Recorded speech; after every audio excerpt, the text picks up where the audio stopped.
Buenas tardes a nuestro público presente, jóvenes estudiantes, profesores, a la comunidad del Centro de Estudios Científicos y Tecnológicos número 10, Carlos Vallejo Márquez del IPN, y compañeros del Fondo de Cultura. Es un honor darles la bienvenida a esta videoconferencia en el marco del programa de fomento a la lectoescritura y a la divulgación de la ciencia para todos.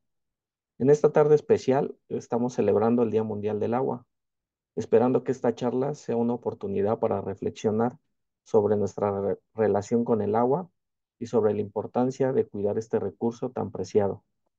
El Fondo de Cultura Económica y el CECIT 10 están encantados de tener un invitado de lujo. Él es el doctor Manuel Guerrero. Bienvenido. Sin más preámbulo, vamos a presentar a nuestro conferencista.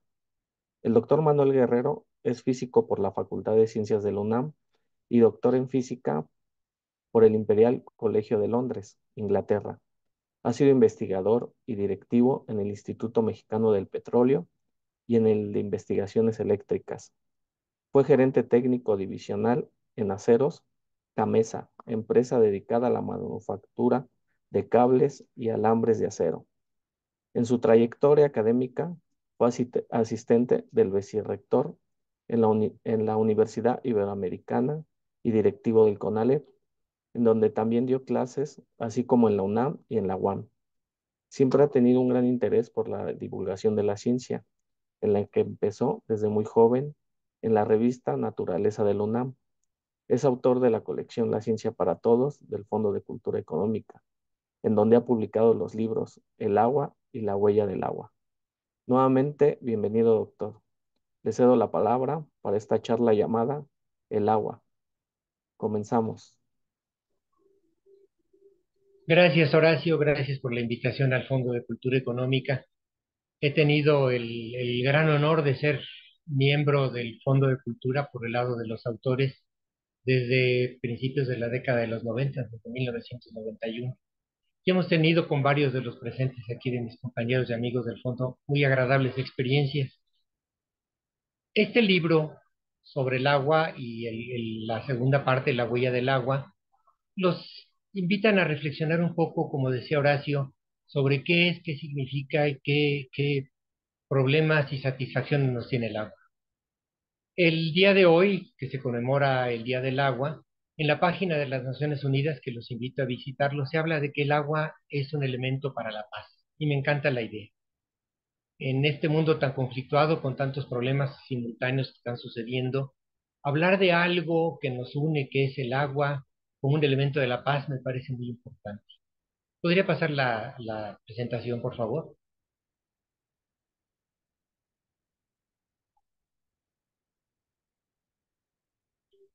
Quiero hablarles del agua y de la huella que el agua deja en el ciclo de vida del planeta.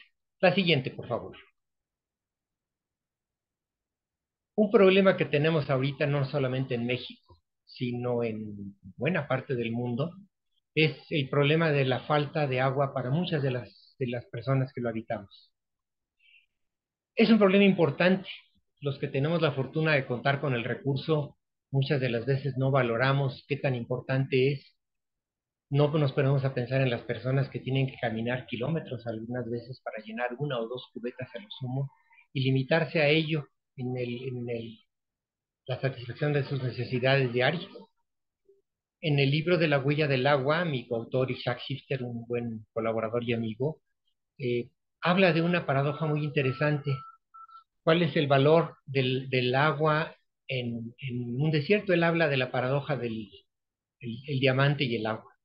El diamante es una joya muy apreciada y todo el mundo se ufana de tener algún diamante. Pero ¿de qué sirve un diamante a la mitad del desierto? Uno cambiaría un puñado de diamantes por un trago de agua.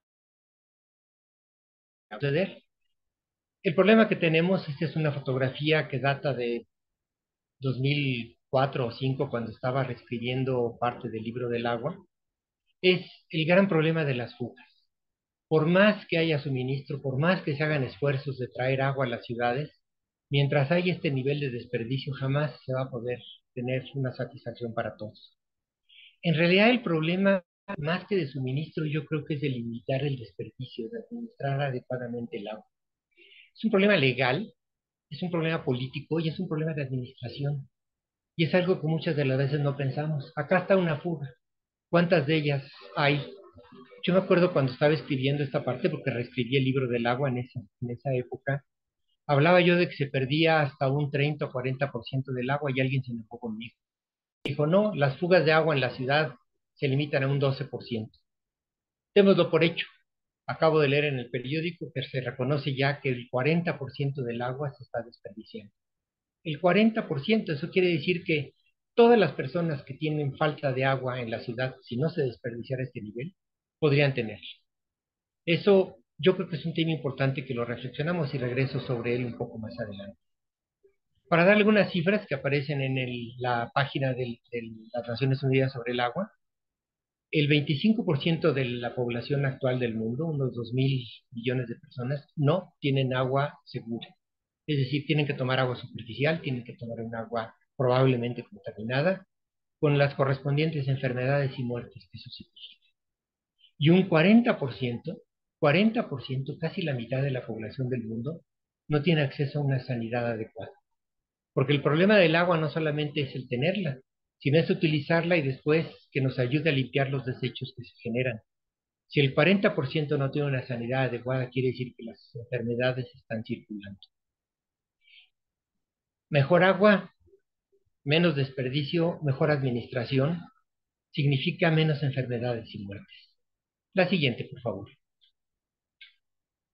Hace tiempo me invitaron a celebrar el Día del Agua en la ciudad de Lima, Perú. La siguiente, por favor, esa. Y al final de la plática me entrevistaba una persona y me decía, bueno, que si yo creía en las guerras del agua, que si se iban, estoy hablando que esto fue, pues también por ahí de 2010, eh, hace unos 10 años o más, 15, que si yo creía en que iba a haber guerras del agua, y le decía, no, no, no puedo creerlo, me rehúso a creerlo, precisamente por las personas con las que estoy hablando ahorita. Los jóvenes se están formando, que son los que traerán los nuevos marcos legales, la nueva política, la nueva administración de estos recursos. Y mientras yo creo en los jóvenes, no puedo creer en las guerras del agua. Mientras yo creo en todos ustedes jóvenes que me están haciendo el favor de acompañarme, yo no puedo creer que se vayan a desatar las guerras del agua.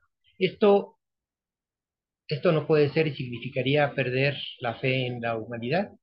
Yo ya tengo nietos que están entrando en la edad de ustedes, el más grande de ellos, 14 años, y ya le siguen para abajo hasta los 8.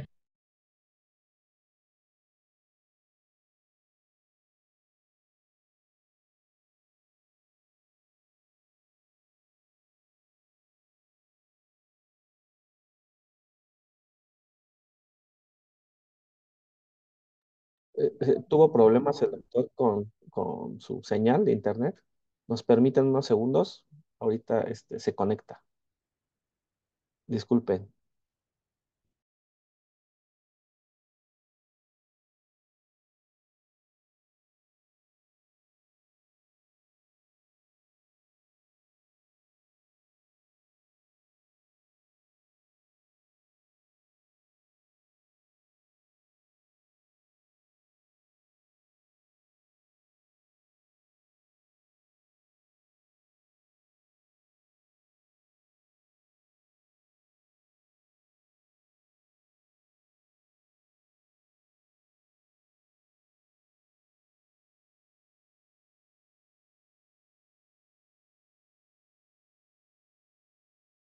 Aquí estoy, doctor. ¿Ya estoy? Dale. Perfecto. Gracias, Horacio.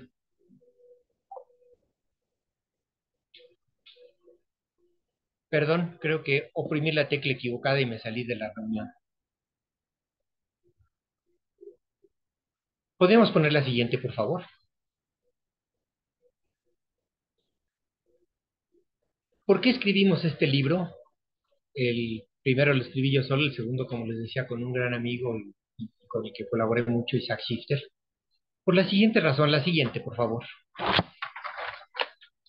En aquel entonces, por ahí de la mediados de los 80, cuando estaba empezando a formarse la colección de la ciencia para todos, uno de sus formadoras, Alejandra Haidar, me decía prácticamente todo lo que hay en México sobre ciencia son traducciones. Ya no es cierto para ustedes. pero en aquel entonces así era. Entonces nos invitaba a los que estábamos relacionados con la ciencia en la práctica que contribuyéramos para hacer este esfuerzo de divulgación científica. La siguiente, por favor. Yo en aquel entonces estaba trabajando en el Instituto Mexicano del Petróleo. La siguiente, por favor. Y se me había encargado un programa para evaluar el suministro de agua a las plataformas. Ahora ya no, ahora ya tienen desaladoras todas, pero en aquel entonces no, tenían que llevar el agua en chalanas. Y esto ejemplifica un poco lo que decía antes. El problema que tenían los trabajadores y los ingenieros de las plataformas era de enorme cantidad de enfermedades, algunas graves, por agua contaminada que se les llevaba. Entonces me decían, la tecnología no es nueva, simplemente evalúa cuál es la que se nos recomienda que la podamos emplear en plataformas de acuerdo al contexto de la plataforma. No es nada más traer una tecnología y conectarla como poner un foco, sino que había que ver todo el medio ambiente y cuál era lo más eficiente. Pues creo que hicimos alguna recomendación adecuada, no solamente nosotros en investigación, sino también la gente de ingeniería. Logramos que el problema actualmente se haya eliminado. La siguiente, por favor.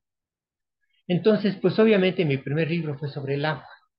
El agua que lo primero que quisiera invitarlos a ustedes es a verla un poco, a verla porque de verla se nos va a antojar el conocerla más y de conocerla más se nos va a antojar cuidarla más.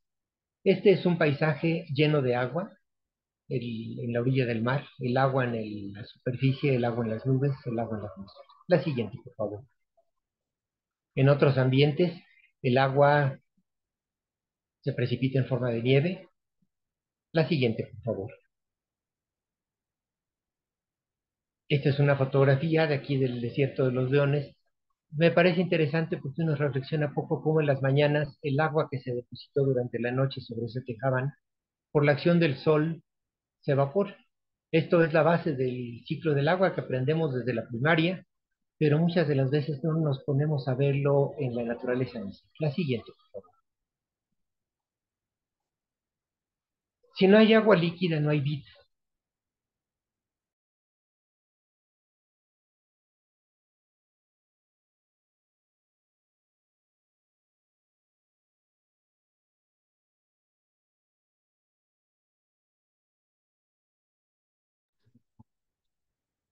En unos momentos regresa el doctor, tuvo otra vez un problema de conexión, les pedimos disculpas y un poco de paciencia.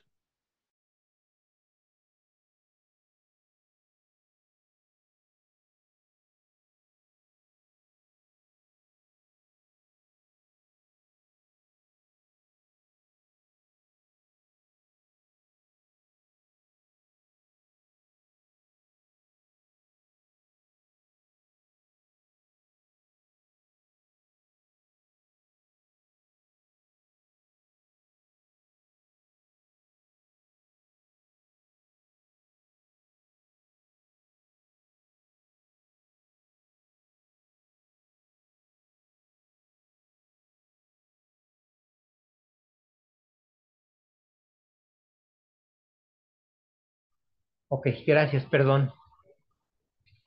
Si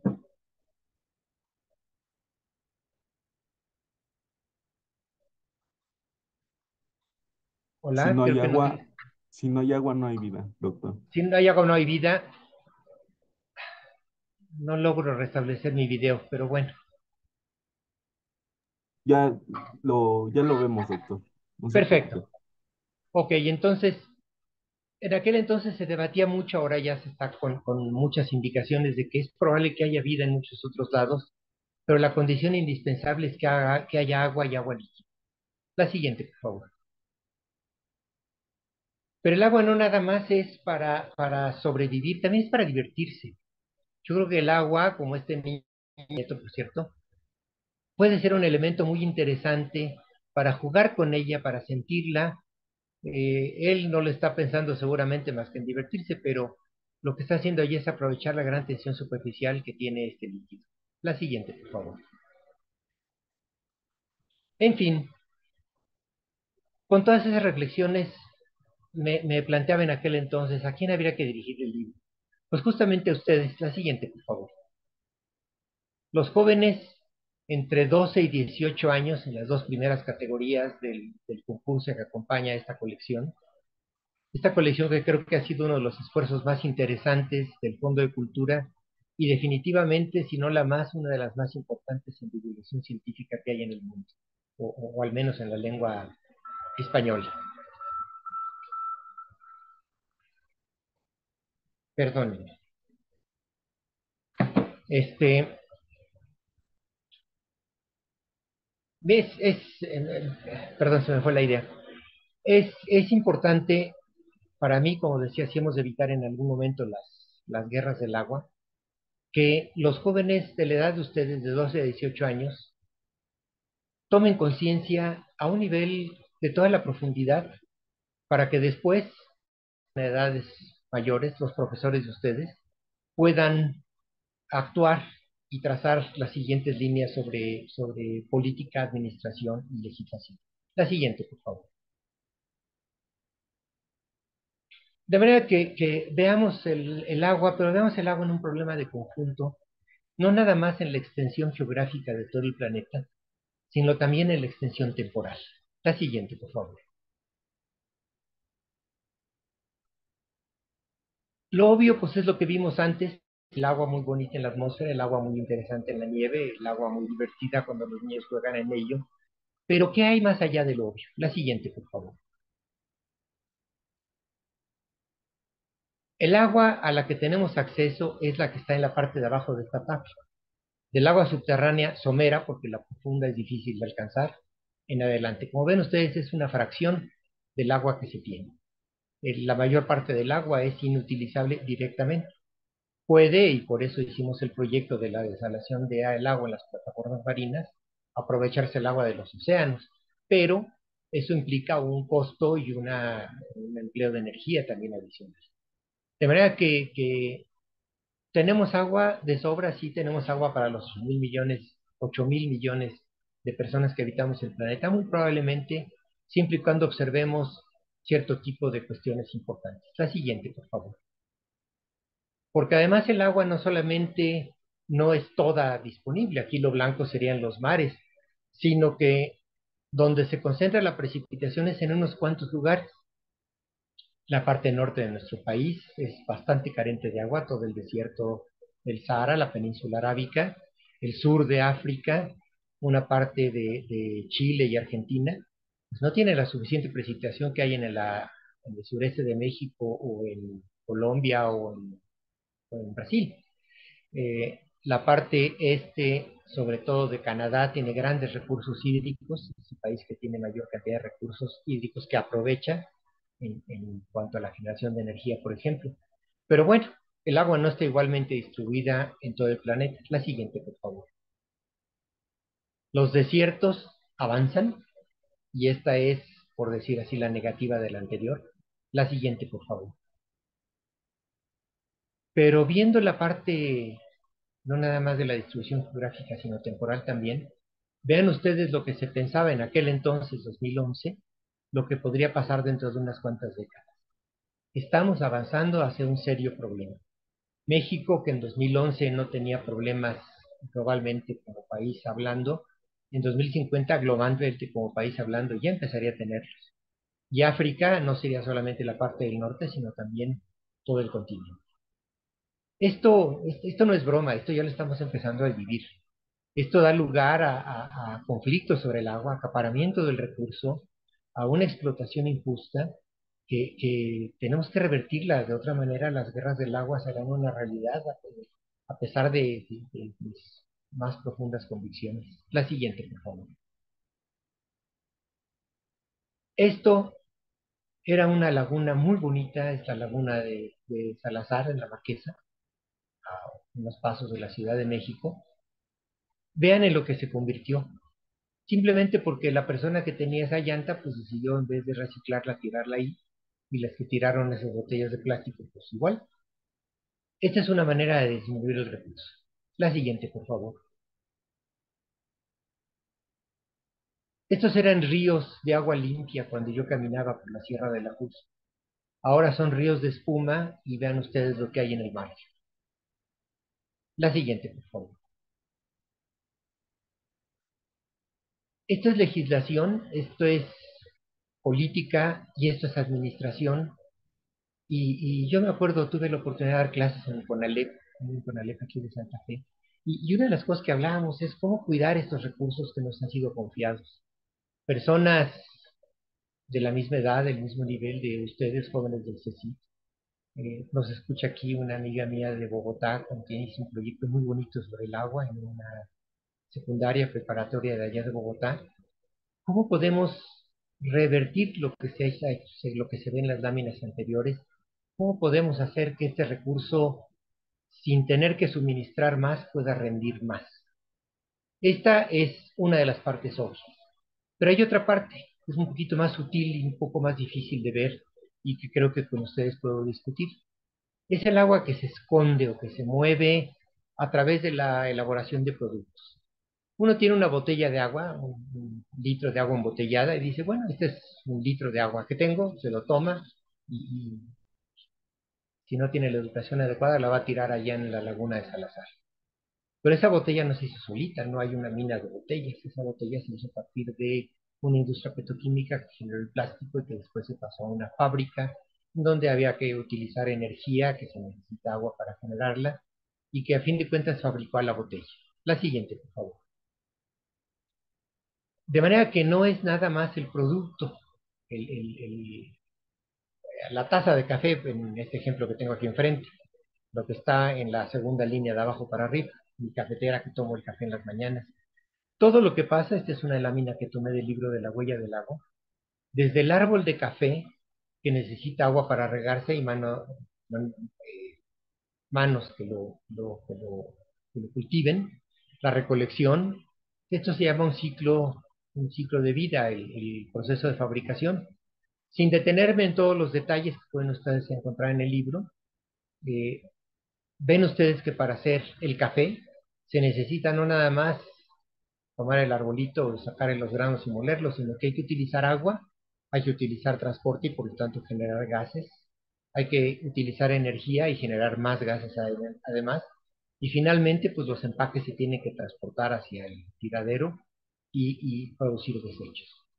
Esto es el agua escondida, es el agua virtual y esto se sigue a través de lo que llamamos la huella del agua.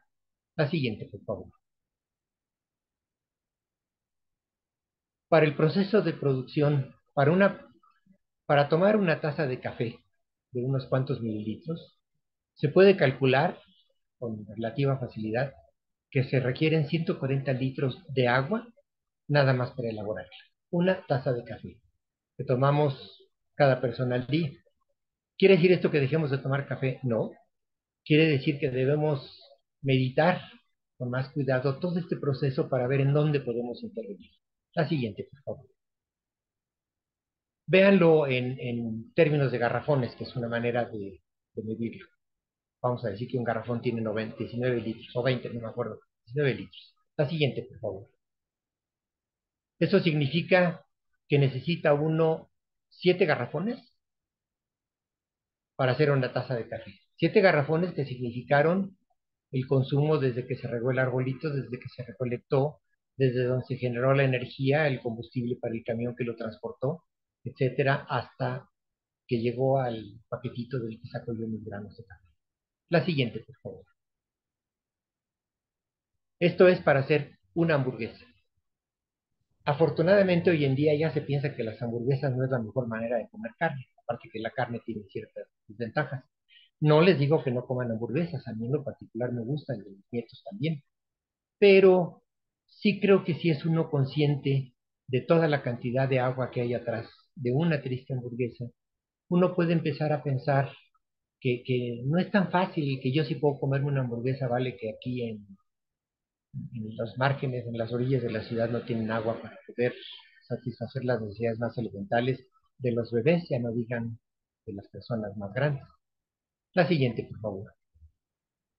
Este concepto de entender el agua virtual, de entender lo que hay atrás de agua en cada uno de los productos, aquí hay varios de los ejemplos en carne, por ejemplo, fue algo que empezó en los 80 y fue muy interesante.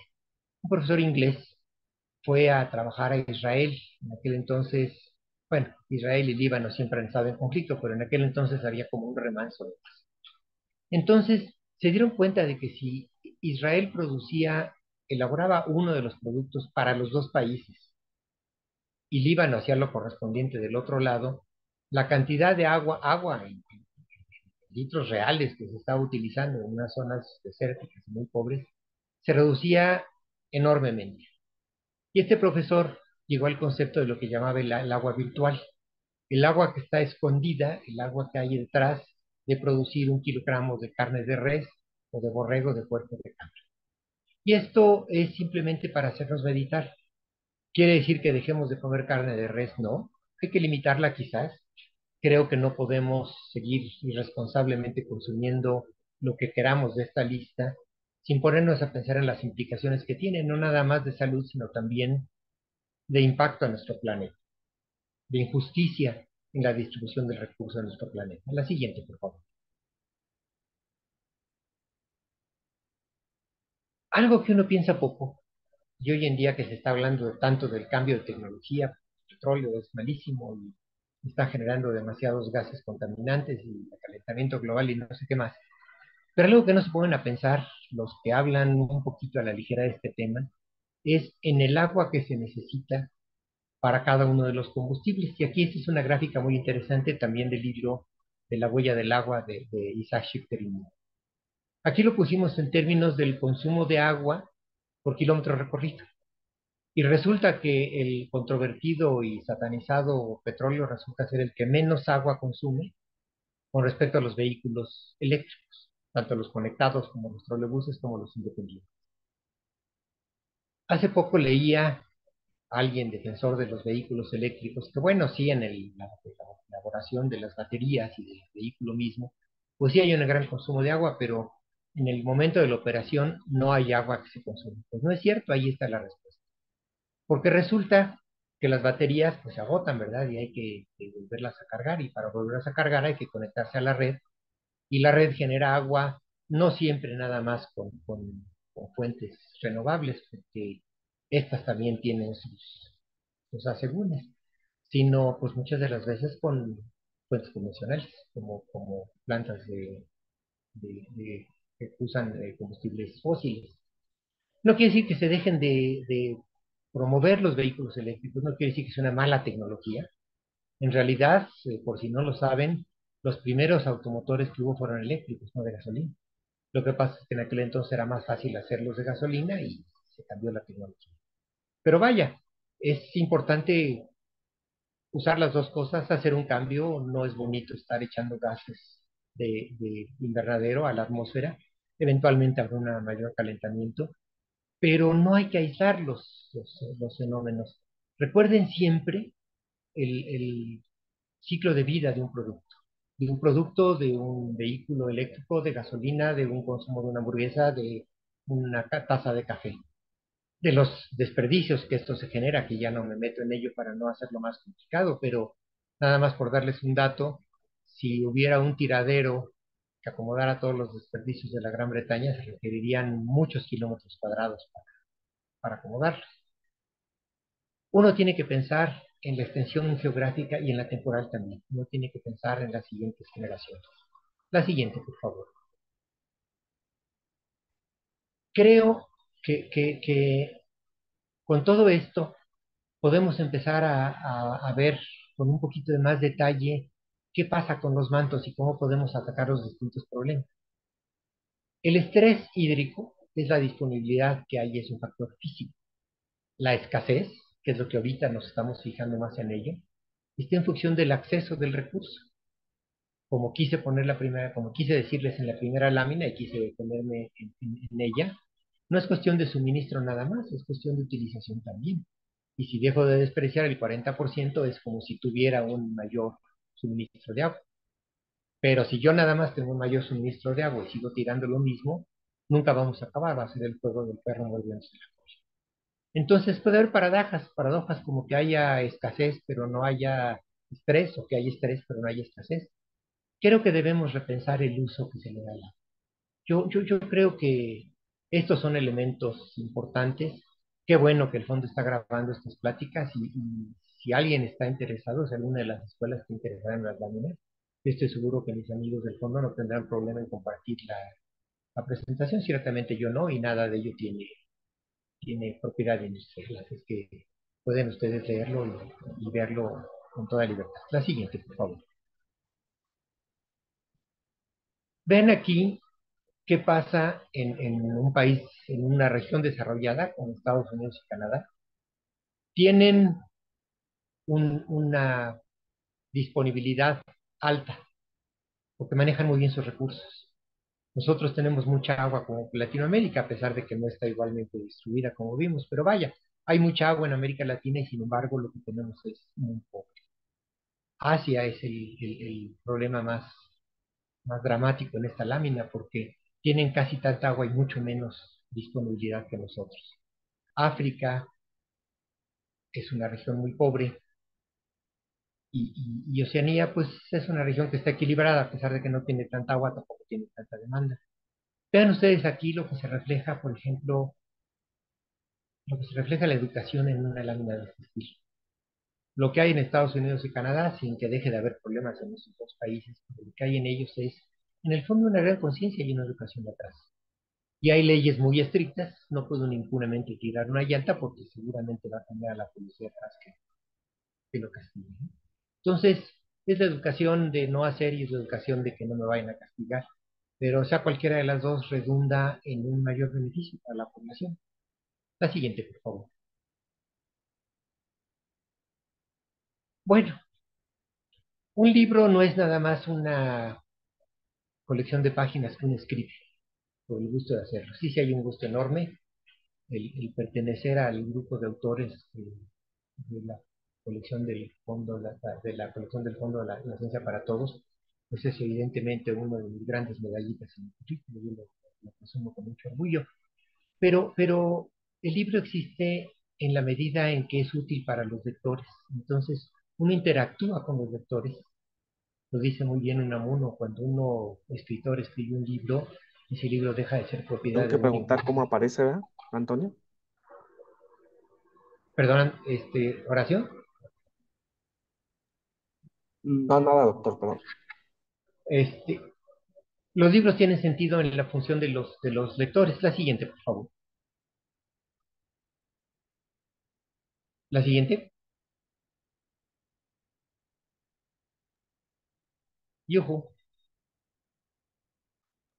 Horacio, la siguiente lámina, por favor. Sí, sí, doctor, pero mira, es que no pasa. Ah, Se trabó, bueno, no sé, permítame, no permítame. importa. Si no pasan las otras, se las platico. Lo que pasó es que este libro lo escribí en 1991 con los antecedentes que les platicaba, habiendo trabajado en suministro a plataformas. No que nosotros hiciéramos el suministro, sino que estábamos acá hasta, ¿no? El libro de la extrema izquierda es el primero que salió sobre el agua. Las siguientes fueron reediciones. Y en 2004, quien era mi editora, la señora María del Carmen Farías, una gran personalidad que ocupó puestos de mucha influencia para nosotros los autores ahí en el fondo, me dijo, yo creo que es momento de darle una revisada al libro porque ya había tenido yo invitaciones y charlas como esta, ya había tenido muchas preguntas y muchas de las cosas pues no estaban contestadas en el libro número uno, en la versión número uno. De manera que hicimos en 2004, 2005 una versión corregida y aumentada, que para mi gusto quedó mucho más bonita. Quité unas cuantas partes que habían pasado ya pues habían perdido su actualidad del primer libro y añadí algunas que lo complementaban. Esto es la interacción que tenemos los lectores y los autores. Esta es la gran cosa que nosotros, los autores de la colección de la ciencia para todos, tenemos en experiencias como esta y poderles presentar nuestras reflexiones. Mucho de lo que les he dicho se basa en los dos libros. La siguiente, por favor. Este y el que hicimos Isaac y yo de la huella del agua. Y muchas preguntas que han ido surgiendo durante las pláticas que he dado, ¿no? Preguntas que me han puesto inclusive a investigar más y que a mí me han ayudado a aprender más sobre el agua. La siguiente, por favor. Pues este es de pura presunción. Los puntitos rojos es lugares a donde el fondo me ha invitado a platicar y hablar sobre el tema del agua. Como ven, son bastantes. Ojalá pudiera tener más, pero Ya he tenido oportunidad de ver a personas desde el norte hasta el sur del país y en Colombia y en Perú he tenido la oportunidad de estar varias veces. Me he podido encontrar con gentes muy interesantes. He tenido halagos muy grandes. Déjenme platicarles de uno, un niño de 12 años en Bogotá se acerca conmigo y me dice, yo siempre quise conocer a un autor mexicano y tú eres las dos cosas. Yo no sé si me puedan decir algo más bonito que eso. Soy autor y soy mexicano. Pues esto es lo que quería compartir con ustedes, jóvenes, maestros. Estoy a sus órdenes, ojalá tengamos tiempo de algunas preguntas. Y ciertamente tiene el fondo mi dirección de correo electrónico, es muy sencilla, el agua, una sola palabra, @prodigy.net.mx. Todos los correos que me llegan les prometo contestarlos y de ahí, pues a lo mejor sale algún otro libro, ciertamente han salido cosas muy interesantes para mí. Yo les agradezco su atención y el tiempo que me han dedicado. Gracias. Muchas gracias, doctor. Este, ¿Sí puedo apagar mientras su micrófono, Por doctor? supuesto. No se escucha interferencia. Doctor, le comentamos que en esta ocasión tuvimos varias escuelas que se conectaron, unas por Zoom, unas por Facebook. Entonces, le vamos a agradecer a las escuelas presentes. Nuestra compañera Lorena tomó nota de las escuelas que están por Zoom, entonces las va a mencionar. Agradecemos a las escuelas e instituciones académicas que se conectaron el día de hoy. Gracias. Y bueno, doy paso a las instituciones que estuvo el CECITE, perdón, 32 de Citlatepec, Tlaxcala, sobre todo el CECIT 10, que es donde tenemos un gran fórum, ahorita que va a proseguir entre las preguntas en el auditorio. Desde Bogotá, Colombia, que ya le habían externado sus felicitaciones y saludos, doctor.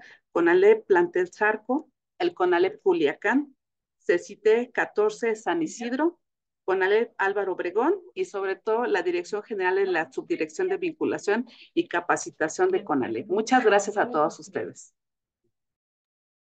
Y bueno, antes de pasar a las preguntas del auditorio, también por Facebook tuvimos audiencia, entonces mi compañera Adriana es quien tomó nota de las escuelas presentes ahí.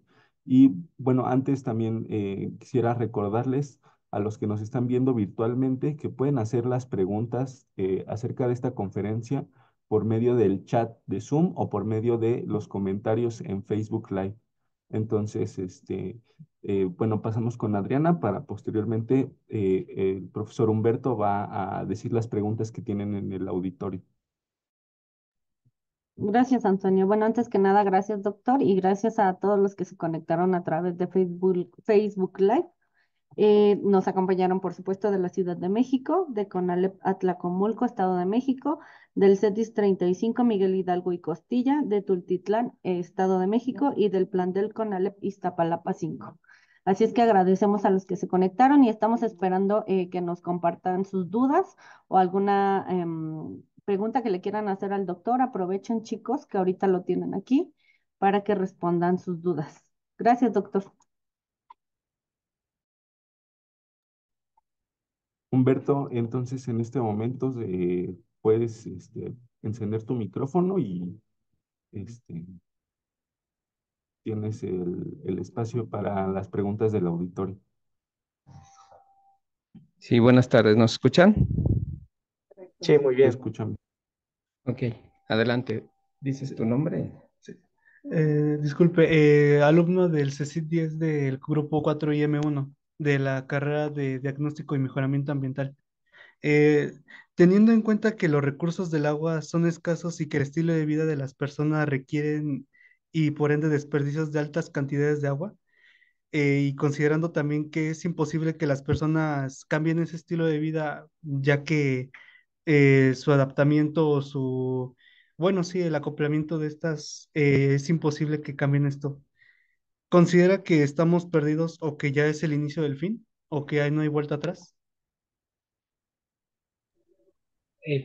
No, yo creo que la palabra imposible no se aplica aquí.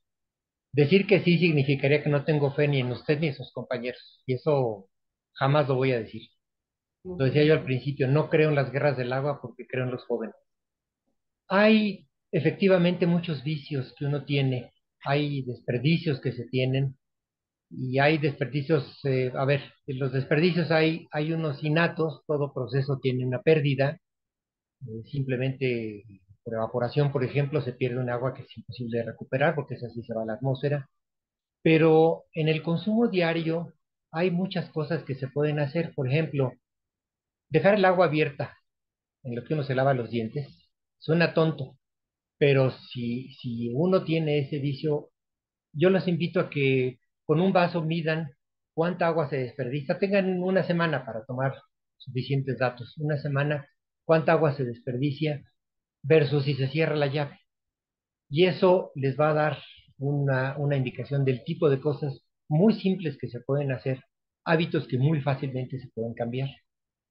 Hace tiempo estaba yo en Puebla, invitado por el fondo, y un profesor me dijo, pues yo apago el calentador de agua porque con eso me he dado cuenta que ahorro mucho gas. A mí no se me había ocurrido. Y bueno, gastar gas significa eventualmente gastar todo el agua que significa haber traído ese gas a mi calentador. Pues fíjense que bajé la factura del agua prácticamente, digo, del gas, perdón, prácticamente a la mitad. Simplemente porque este profesor me dijo en aquella plática de Puebla que hay que hacer algo tan simple. No me cuesta ningún trabajo apagar el calentador en la noche para que no esté prendiendo y prenderlo poco antes de que me vaya a bañar.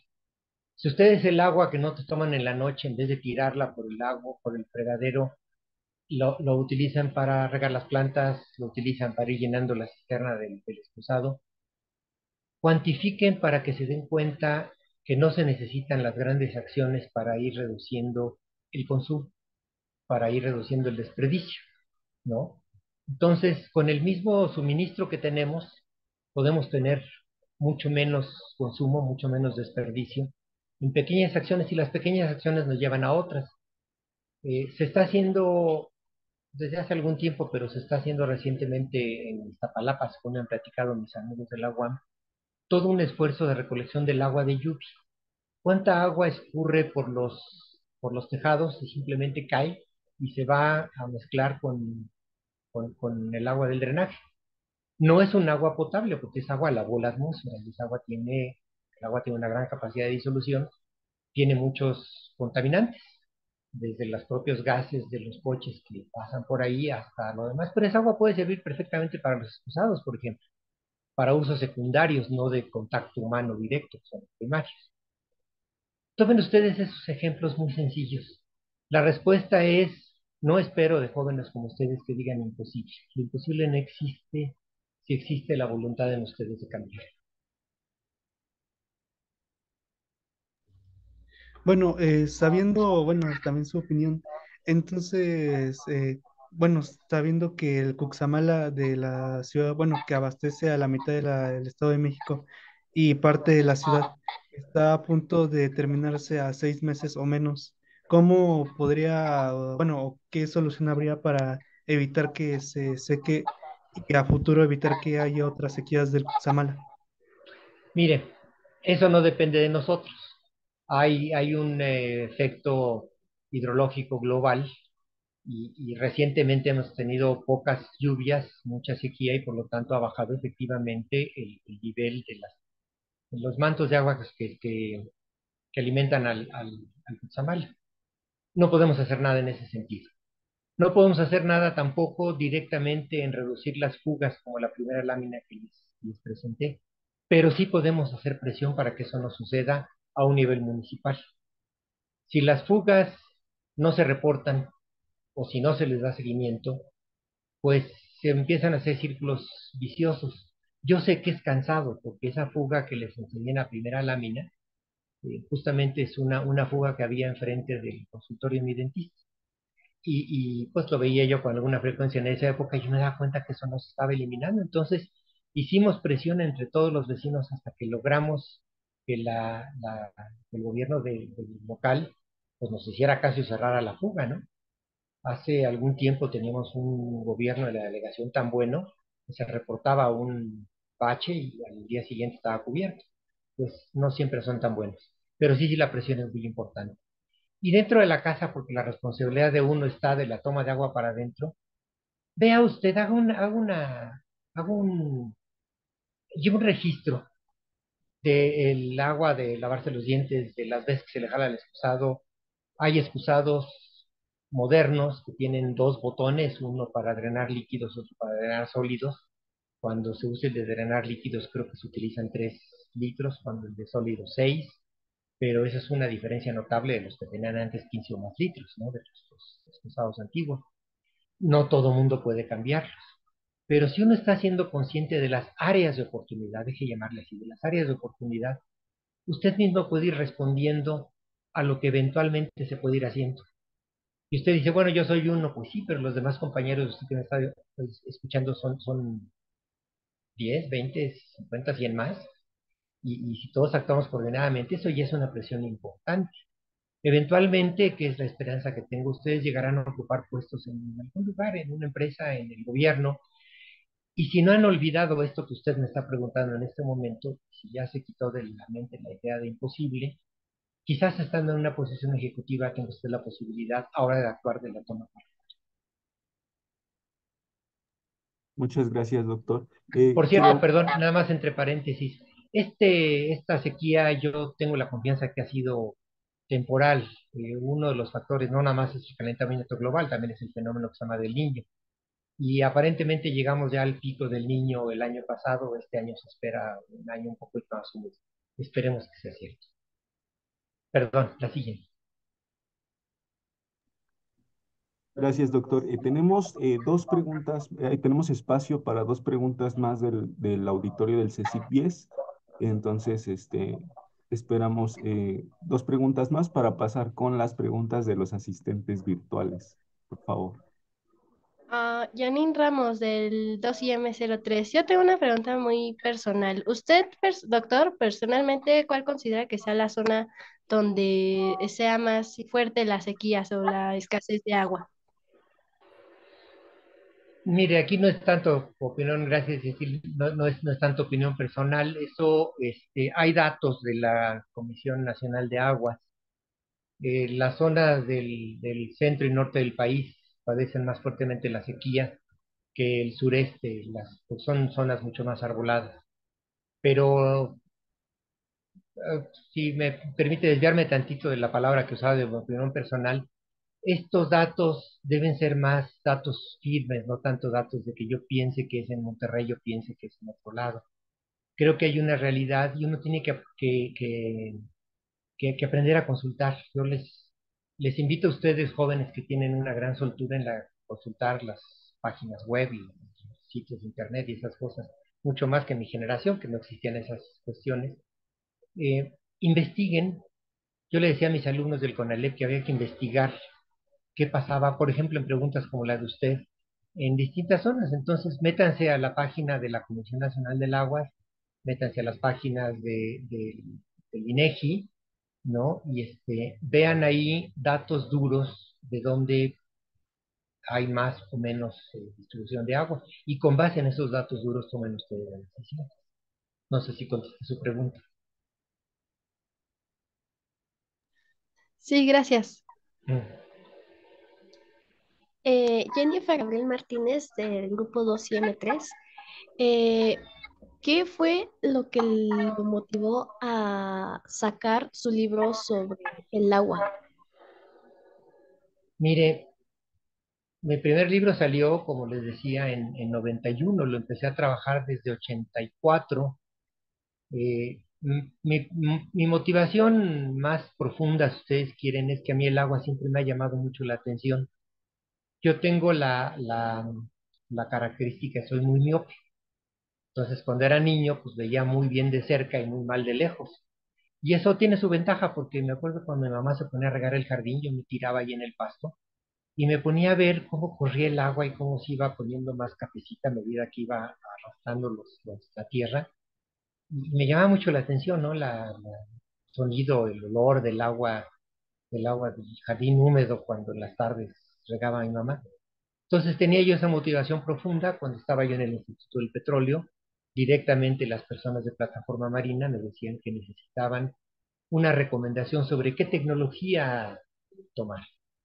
Para ellos era algo de vida o muerte. Les recuerdo, estamos hablando de los 80, todavía no tenían desaladoras en las plataformas, pero si iban a solicitar comprar las desaladoras de tecnología A, B o C, ¿cuál era la que mejor se aplicaba en sus campos? Y encontramos algo interesante, que en las plataformas hay mucha energía de desecho, porque todos los procesos tienen tanto materia como energía de desecho. Y esa energía de desecho se puede utilizar para desalar agua. O sea, en vez de gastar en combustible adicional, podíamos usar la energía de desecho. Y ahí empecé a relacionar al agua, las propiedades del agua, cómo hacer más disponible el agua. Y eso poco a poco me llevó a querer escribir. Comunicarme con jóvenes como ustedes siempre me gustó. La divulgación de la ciencia me pareció una actividad muy importante. Entonces, pues se sumaba una motivación profunda que tenía de mi gusto personal por el agua, una motivación personal por la investigación sobre ese tema en la ingeniería, y por el otro lado, este gusto de comunicarse con los jóvenes que siempre me hacen preguntas que me ponen a pensar.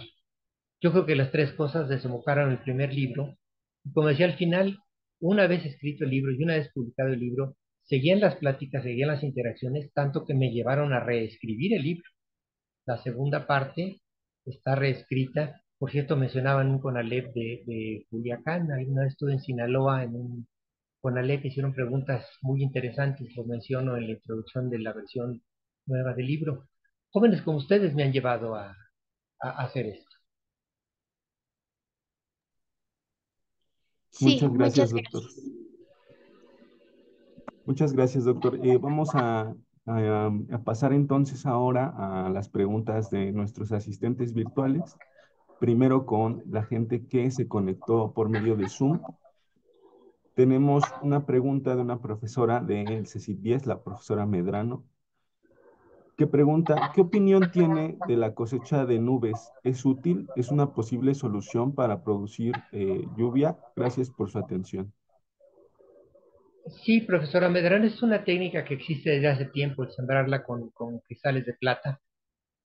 Funciona. La naturaleza no es lineal, no es predecible, no porque uno siembre una nube va a poder tener la lluvia abajo, pero es una técnica que ha sido probada con el tiempo y yo creo que siempre y cuando haya nubosidad puede ser una forma de catalizar la producción de agua. Muchas gracias, doctor. También tenemos una pregunta que nos llegó por los asistentes de Facebook Live y le va a dar lectura a nuestra compañera Adriana.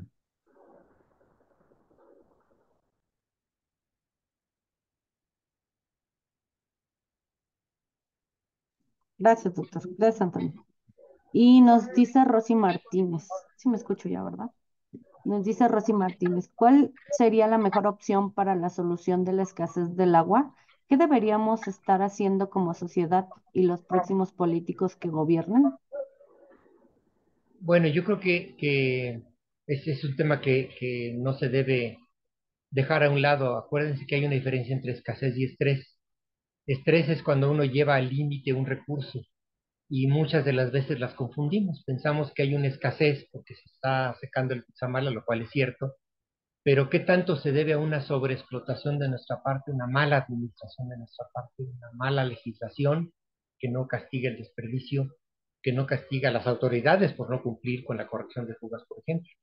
Entonces, ¿cuál es la solución? Bueno, la solución es difícil de decirlo. Creo que la solución la debemos trabajar todos en nuestras distintas trincheras. Una vez que ustedes lleguen a puestos de influencia, que espero que lo lleguen, por favor, no olviden su responsabilidad con los demás. No porque resuelvan su problema, se olviden el de los demás. No a las fugas, no al desperdicio. Si en vez de tirar el 40% del agua que traemos, imagínense, es un agua que viene de mantos. Esos mantos se conducen con esfuerzo, con energía por todo el sistema del Cutzamala, se bombean, se purifican, se llevan a la ciudad y luego se tira el 40%. Es como ridículo, ¿no? Si lo piensa uno de esa manera. Si uno reduce el desperdicio, automáticamente aumenta la disponibilidad, aunque el suministro sea el mismo. Cada uno de estos aspectos tiene un algo donde uno puede hacerlo. ¿Qué puestos vayan a ocupar? ¿Qué puestos no vayan a ocupar? No lo sé. todos van a tener su casa y todos van a poder actuar de la toma de agua para adentro. Háganlo con la responsabilidad adecuada. Y de la toma para afuera, pues cada quien en lo suyo, ¿no? Yo siento que las plataformas marinas hoy en día tengan desaladoras, no es que se deba a mí, pero yo puse uno de los ladrillitos para que esa cosa suceda. Y en ese sentido me siento pues como muy orgulloso de haber participado en poner uno de los ladrillitos. Gracias, doctor, que justo va mucho de la mano con lo que menciona Concepción Sánchez a través de nuestro Facebook, que dice, todos suman en el cuidado del agua. Claro, claro. Fíjense que tuve una experiencia muy interesante en Querétaro. Hubo una Comisión Estatal de Aguas muy visionaria. Y una de las cosas que hicieron hablando de la cuestión legislativa es que en aquel entonces no se permitía hacer un desarrollo nuevo, un desarrollo urbano nuevo, sino había una red dual de agua, la que llevaba el agua limpia, el agua potable, y la que circulaba el agua de reuso en toda la colonia. La primera era para contacto directo, la segunda para contacto indirecto, por ejemplo, excusados o lavado de patios. Y eso era por ley. Vaya, no sé si subsiste ahora, no le he dado seguimiento, pero en aquel entonces no había un desarrollo inmobiliario en Querétaro que no cumpliera con esa condición. Es tan simple como emitir esa recomendación con un pensamiento muy hacia el futuro. Muchas gracias, doctor. De momento por Facebook fueron las preguntas. Aquí en Zoom tenemos la participación de un usuario que no nos pone de qué escuela o de qué estado es, pero justamente habla de algunas cosas, de estas acciones que podemos hacer para que el agua siga siendo un recurso disponible. Menciona sembrar árboles y dejar de talarlos, guardar el agua con que lavamos la ropa para trapear, lavar pisos y la más limpia para regar plantas, etcétera. También nos pregunta Patricia Maya si hay la posibilidad de tratar el agua de lluvia de manera sencilla en los hogares. Nos escribe del CONALEP en Estado de México. ¿Es posible tratarla? Sí. De manera sencilla no estoy muy seguro, no por lo menos con tecnologías domésticas, porque el agua es muy, absorbe las sustancias los sólidos y los líquidos y los gases tan fuertemente que no es tan fácil hacer que los saque. Entonces, yo no me atrevería a recomendar un uso directo del agua de lluvia en el consumo humano, por ejemplo, por un posible riesgo, no podría yo cuantificarlo porque no tengo análisis de riesgo a la salud. Pero sí se puede tratar, por ejemplo, por medio de filtrados sencillos, bueno, simplemente por lo que nuestros padres y abuelos utilizaban, que era hervirla, ¿no? El agua se hervía antes de que hubiera los tratamientos modernos que hay hoy en día, y hervir el agua por 3 minutos da cierta garantía de que por lo menos la materia orgánica no representa un riesgo para la salud. Muy bien, doctor. Bueno, de momento ya no tenemos preguntas de los asistentes virtuales, pero bueno, yo quiero aprovechar para comentarle que en en este sentido en el que mencionaba de ir a escuelas, platicar con los jóvenes, yo me he dado cuenta que hay muchos jóvenes que sí son entusiastas de hacer algo para cambiar el mundo.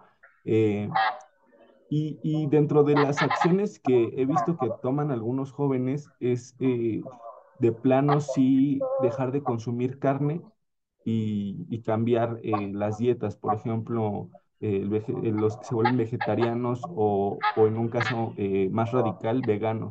Y quería preguntarle si es una opción viable o también es engañoso como en en el sentido de los coches eléctricos y de gasolina. O sea, si una dieta basada en plantas puede ser un buen recurso para poner el granito de arena en el cuidado del agua o es engañoso como en el caso de los autos. Pues mire, como dice el dicho tradicional mexicano, ni tanto que quema el santo, ni tanto que no lo alumbre. Yo creo que el ser humano evolucionamos, entre otras cosas, consumiendo carne. Precisamente por eso tenemos molares y caninos. Somos omnívoros, somos una especie omnívora. Yo creo que hemos exagerado un poco el consumo de carne, particularmente carne roja, con los consecuentes problemas de grasas en la sangre, colesterol y todo ese tipo de cosas. Pero la reacción radical a 180 grados para atrás tampoco me parece adecuada. Una dieta a base de puros vegetales tiene una repercusión necesariamente sobre la salud. Sin ser médico lo puedo decir porque creo en la evolución. Creo que si la evolucionamos hacia poder comer de todo, quiere decir que debemos hacer. Ahora, lo que sí hay que hacer, y es un poco lo que traté de decir en esta charla, es entender todas las implicaciones que tiene. No para todos se aplica lo mismo. Por ejemplo, yo siempre he tenido una tendencia a generar colesterol. Mis doctores me decían que la carne, entre menos patas mejor, es decir, era mejor para mí el pescado que el pollo y mejor, perdón, era mejor que la carne de res, el pollo y mejor aún el pescado. Entre menos patas mejor, me decía mi cardiólogo. Pero eso no quiere decir que no comiera carne, que no me comiera hamburguesa de vez en cuando. Creo que hay que saber aprovecharlo, pero no hay que radicalizarse en el pensamiento, en la dieta, ¿no? Hay que balancear. Eh, un dato que puede venir a cuento, si todo mundo tuviéramos un nivel de vida en este planeta, todo mundo tuviéramos un nivel de vida de un país desarrollado, necesitaríamos 5 tierras para poder satisfacer las necesidades, pero no tenemos 5 tierras, nada más tenemos una. Entonces eso quiere decir que para que alguien tenga un nivel de vida muy alto, otros están teniendo que tener un nivel de vida muy bajo. Y eso no es correcto. Todo el mundo deberíamos, por lo menos, aspirar a un nivel de vida medio. Entonces, que eso nos haga meditar entre ni tanto que quema el santo, ni tanto que no la alumbre. Creo que debemos balancear y reducir algunos consumos innecesarios. Cada persona tiene que tener sus propias dietas, pero no llegar en ninguno de los dos extremos. Muchas gracias, doctor. Nos escribe desde las oficinas nacionales de CONALEP, ubicadas en Metepec, Estado de México, y el mensaje que ponen es: agradecemos la invitación a esta charla tan interesante sobre un tema tan relevante para la humanidad. También veo que hay una mano levantada de Nora Aldana, entonces podemos abrir el micrófono a Nora, no sé si quiera participar. Nora, adelante. Buenas tardes, doctor Manuel, señores del Bueno, Fondo de Cultura Económico y asistentes. Sí, yo tengo una pregunta.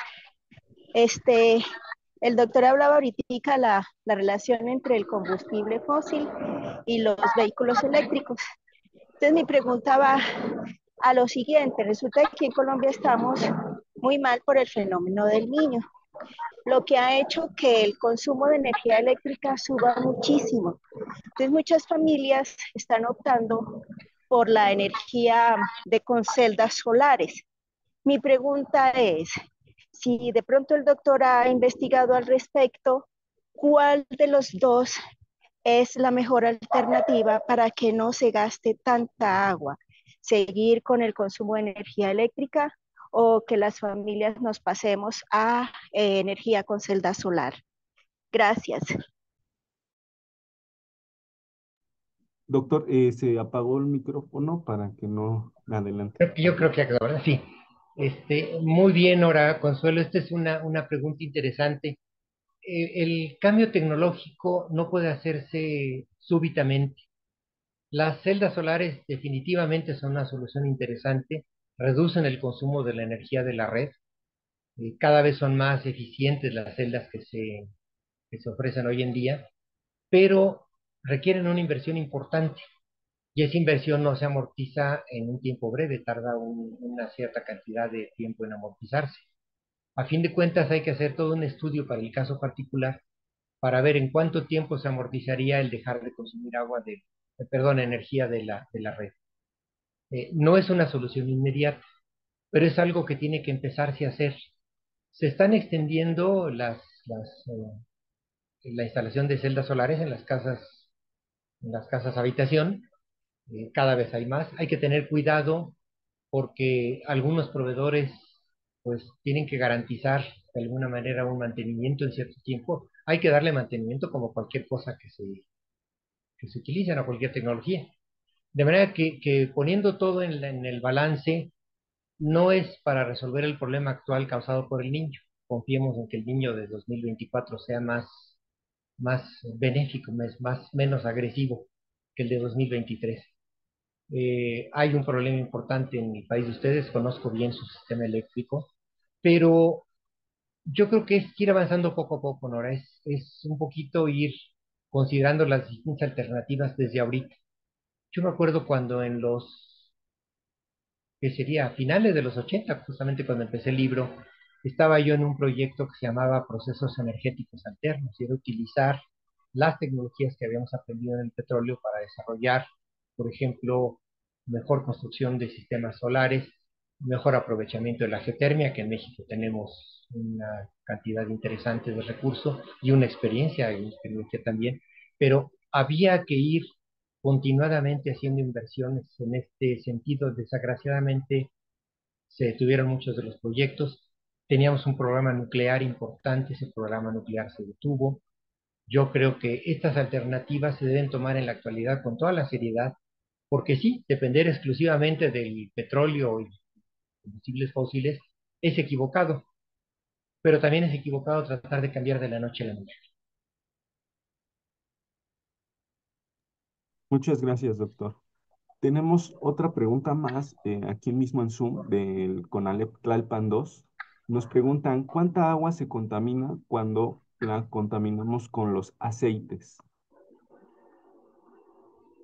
Bueno, es uno de los peores contaminantes que hay, el aceite, porque no solamente no penetra completamente al agua, sino que al ser inmisible con ella, se transporta junto con el agua. Entonces el problema no está en el agua que se contamina localmente, sino a medida que esto va caminando por los desagües, cómo se llegan a formar verdaderas montañas de grasa, y esas montañas son muy difíciles de combatir. ¿Qué tanta agua? Bueno, depende de qué tanto aceite se le eche, pero cualquier cantidad de aceite, por pequeño que sea, eventualmente se va a sumar si se echan varias pequeñas cantidades en distintos lados en esas montañas de grasa. Y esas montañas de grasa son tremendamente difíciles de combatir. Ahí hay que pensar en las comisiones de agua que tienen que tratar los desechos municipales, ¿no? Esos residuos, perdón, yo les llamo residuos peligrosos, lo que deben hacer es separarse y procesarse por su lado, pero eso implica, de nuevo, legislación, administración y política. Ok, doctor. Eh, Muchas gracias. Pues ya de momento fueron todas las preguntas y agradezco mucho su tiempo. No sé si mis compañeros quieran participar, decir algo o las autoridades del CONALEP, del CECIT 10 que están en el auditorio quieran comentar algo más para ya cerrar la sesión.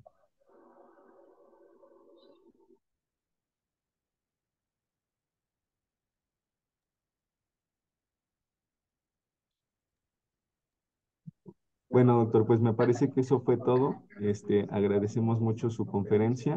La vamos a subir a YouTube, entonces ahí va a estar disponible para que muchos más la puedan ver.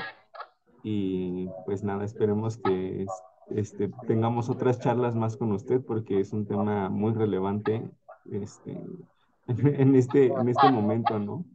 Bueno, Me va a encantar, muchas gracias a ustedes.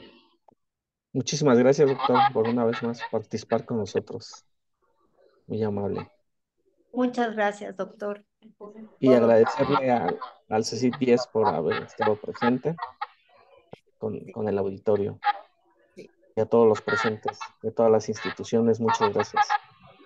Sí, muchas gracias. Muchas gracias, doctor. Y los invitamos a leer el poema que está ahí en el chat, El agua. Es precioso. Gracias. Muchas gracias.